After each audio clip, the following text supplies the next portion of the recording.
gutom, kahirapan, pagkakabaon sa utang, kabiguan.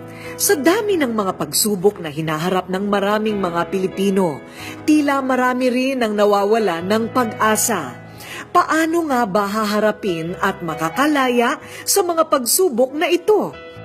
Sa loob ng 14 na taon, naging matagumpay ang kumpanyang IMG o International Marketing Group para tulungan ang mga Pilipino. In my 18 years in this business, it really changed our lives. We became debt-free.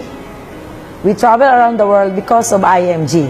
Hindi ko inasahan na sa ilang taon pa lang namin, magkakaroon ako ng income na ganun kalaki kung ikukumpara ko sa dati kong pinagtatrabahuhan. Success is a journey. Although marami ka talagang pagdadaan ng mga challenges, pero ano lang yun dadaanan mo lang yan, basta focus ka lang doon sa goals mo, kung yung gusto marating dito, ma-achieve mo yun. The best example is yourself. So I started building my wealth first, applying everything that I've learned. And then dinry kong binago mismo yung aking mga pattern sa buhay, yung mga paggagastos ko before. So kung sino ako noon, tinry kong i-patch up lahat ng mga mistakes ko. Seeing them transform from being a spender to investor. You know, you cannot really describe the feeling of being able to help a lot of people. Mula Pilipinas, umabot na sa iba't ibang panig ng daigdig ang IMG. Higit sa milyong Pilipino na sa buong mundo ang nabigyan ng pagkakataong malaman ang tungkol sa financial education o financial literacy. Marami akong team members sa Hong Kong na natutong mag-ipon sa mga mutual fund, bumili ng mga sarili nilang property.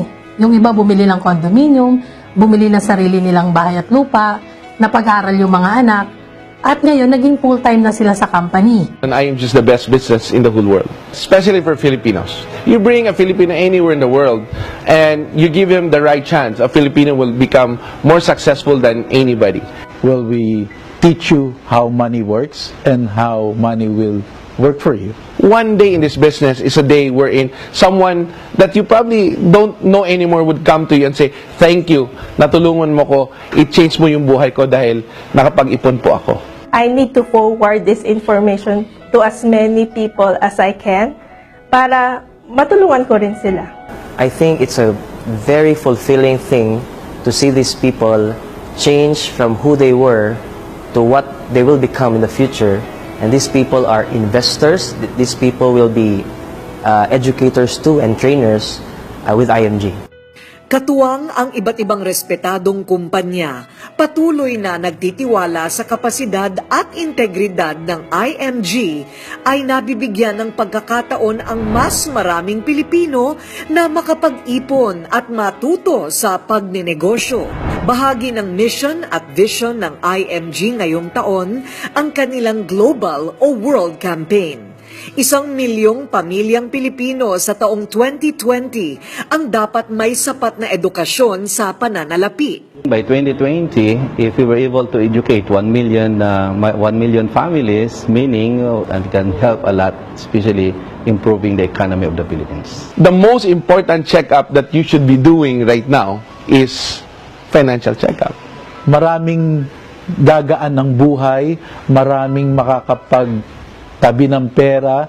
Pakiramdam namin ay nagampanan na namin ang aming role sa ating mga kababayan. We think that, bringing the information to 1 million Filipinos, we do it every day right now. We go from all walks of life.